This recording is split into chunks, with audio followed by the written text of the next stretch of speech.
Semangat pagi teman-teman semuanya.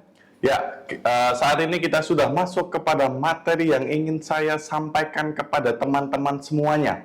Yang dimana, seperti yang saya jelaskan sebelumnya, saya akan menyampaikan terkait materi yang mengenai persuasi dan negosiasi dalam bidang marketing atau dalam tenaga pemasaran. Ya, untuk materi pertama pada hari ini, saya akan sampaikan terkait pengertian komunikasi efektif. Yang dimana pasti teman-teman juga setuju kalau untuk bernegosiasi dan menyampaikan kalimat persuasif kepada calon klien tersebut harus memiliki kemampuan komunikasi efektif yang tepat dan cepat seperti itu. Oke, kita mulai dengan pengertian komunikasi efektif. Yang pertama, komunikasi efektif yaitu proses transmisi ide, pemikiran, dan mengirim pesan kepada penerima pesan. Nah, penerima pesan di sini yaitu klien. Ya, komunikasi efektif di sini, teman-teman, bagaimana sih cara untuk bisa membujuk, mempengaruhi, serta untuk bisa saling bernegosiasi kepada calon klien terkait barang ataupun jasa yang teman-teman jual. Ya, ini sangat penting karena memang ini untuk pembuka pembicaraan Anda dengan calon klien Anda, bagi Anda seorang marketing. Kemudian, komunikasi efektif mampu menghasilkan hubungan atau timbal balik bagi kedua belah pihak, yang dimana tujuan akhirnya yaitu kesepakatan antara Anda seorang marketing dan kepada calon klien Anda. Apakah calon klien Anda setuju untuk membeli jasa atau barang Anda atau tidak? Selain itu, komunikasi efektif mampu ditandai dengan tercapainya tujuan melalui proses komunikasi. Selain itu, pemahaman akan informasi yang diterima akan menjadi salah satu faktor penting terwujudnya komunikasi efektif. Terlepas apakah komunikasi efektif tersebut mampu menghasilkan kesepakatan secara langsung atau tidak, yang dimana faktor utama untuk memberikan atau memiliki sebuah komunikasi efektif tersebut yaitu untuk mencapai sebuah tujuan bersama.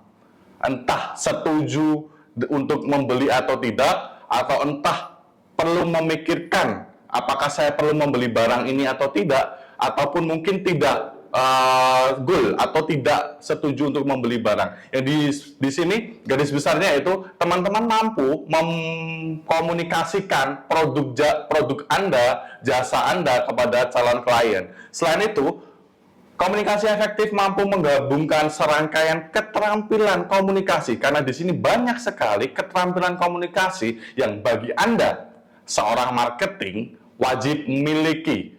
Banyak sekali komunikasi verbal, komunikasi nonverbal, dan komunikasi yang lainnya. Nah, di sini kita fokus dulu kepada komunikasi verbal, yang dimana bagaimana kita bisa menyampaikan komunikasi verbal kita kepada calon klien kita secara efektif, tidak terlalu panjang dan tidak terlalu singkat. Selain itu, komunikasi efektif membutuhkan seorang komunikator yang mampu menyampaikan informasi cepat dan tepat. Ya, ini yang perlu digarisbawahi, teman-teman. Kalau bertemu dengan calon klien, teman-teman harus bisa, oh, saya ingin menyampaikan apa nih? Kelebihan produk atau jasa saya apa nih? Kemudian win-win solution kepada calon klien kita apa nih? Biar sama-sama oke. Klien bisa membeli produk ataupun jasa kita. Kemudian kita pun juga bisa menjualkan produk dan jasa kita sehingga klien bisa merasa bahagia atau senang terkait kebutuhan yang sudah tercapai. Kemudian komunikasi efektif terkesan yaitu untuk didasarkan pada membujuk, mempengaruhi, dan saling bernegosiasi kepada calon klien kita. Kemudian selain itu, maksud dari komunikasi efektif yaitu berhasil mencapai sebuah tujuan yang ingin dicapai, serta pesan yang ingin Anda sampaikan tersampaikan dengan jelas, dengan tepat dan cepat, seperti itu. Kemudian Saya ingin mengutip dari beberapa ahli terkait komunikasi efektif, yaitu yang pertama ada dari Tommy Suprapto. Dalam bukunya Pengantar Teori dan Manajemen Komunikasi,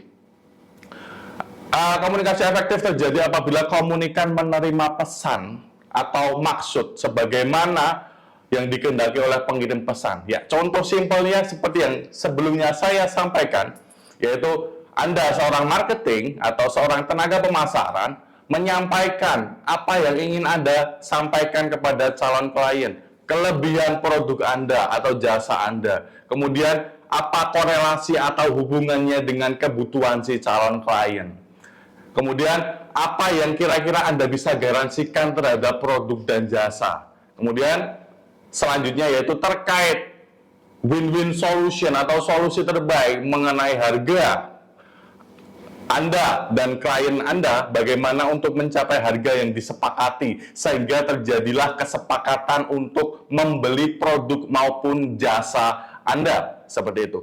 Kemudian, selain dari Tommy Suprapto sebelumnya, ada Wilbur Scrum, yaitu menyampaikan terkait komunikasi sebagai suatu proses berbagi atau sharing, ya. Jadi berbagi yang seperti tadi saya sampaikan, kelebihan Anda, kelebihan produk Anda, kelebihan jasa Anda yang bisa memiliki hubungan dengan kebutuhan dari seorang klien. Katakanlah klien Anda membutuhkan handphone. Nah, Anda sebagai seorang marketing HP atau handphone, bagaimana mengkorelasikan atau menghubungkan kebutuhan, keinginan si klien ini terhadap produk Anda. Kira-kira klien mau dengan HP atau handphone dengan fasilitas A, B, C, D. Nah, kira-kira Anda apakah bisa memfasilitasi?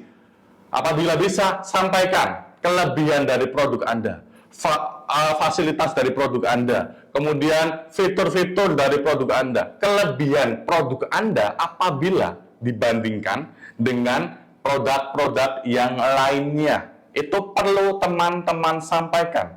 Kenapa? Karena memang kelebihan produk, kemudian fitur secara detail mampu secara tidak langsung mempengaruhi calon klien untuk membeli. Oh, saya sebelumnya nggak tahu kalau HP ini tuh fiturnya ini. Setelah Anda sampaikan, Mas marketingnya, saya jadi tertarik ini sama HP ini, katakanlah HP brand X, ya. Nah, ini saya nggak tahu fitur sebelumnya, ternyata fiturnya bagus dan harganya pun murah dan oke, sesuai kantung saya. Oke Mas, saya tertarik. Nah, itu dampak positif dari komunikasi efektif atau efek positifnya dari komunikasi efektif, yang dimana teman-teman selain bisa mengkomunikasikan produk Anda juga bisa membujuk, oh ini produk ini lebih bagus dari yang produk lain. Karena apa? Fiturnya lebih banyak, produknya lebih simpel, harganya lebih oke apabila kita bandingkan dengan produk lain. Brand X dengan brand Y. Kita bandingkan, brand Anda X, fiturnya lebih banyak, tampilannya lebih simpel, harganya lebih oke. Kira-kira jika kita bandingkan dengan brand Y dengan fiturnya tidak lebih banyak, kemudian harganya lebih mahal, kira-kira mana yang lebih membuat klien tertarik? Nah, itu juga tidak semerta-merta produknya, Anda juga bisa menyampaikan kalimat persuasif Anda, kemudian negosiasi Anda untuk menjualkan produk Anda. Produk ini, kelebihannya ini, kemudian fiturnya ini, simple dan lain sebagainya. Sampaikan kemampuan atau tunjukkan kemampuan komunikasi Anda. Oh iya, ini sesuai nih dengan kebutuhan Ibu, karena Ibu kan suka foto-foto, suka selfie. Nah, ini silakan Bu, nanti bisa dicoba dulu selfie, kameranya bagus atau enggak, seperti itu. Kemudian artinya kedua belah pihak saling berkomunikasi dan sama-sama mengerti pesan. Sama-sama mengerti pesan, Anda menyampaikan pesan, klien Anda tahu, oh HP-nya ini produknya oke nih, fiturnya oke, seperti itu. Jadi yang ingin saya sampaikan dalam komunikasi efektif ini, teman-teman harus bisa mengembangkan kemampuan komunikasi Anda secara efektif. Tidak perlu panjang-panjang, yang paling penting sesuai dengan apa yang ingin Anda sampaikan. Komunikasi efektif berkaitan dengan banyak sekali, yang salah satunya ada yaitu persuasif dan negosiasi. Bagi Anda seorang marketing, Anda wajib memiliki skill tersebut, persuasi dan negosiasi.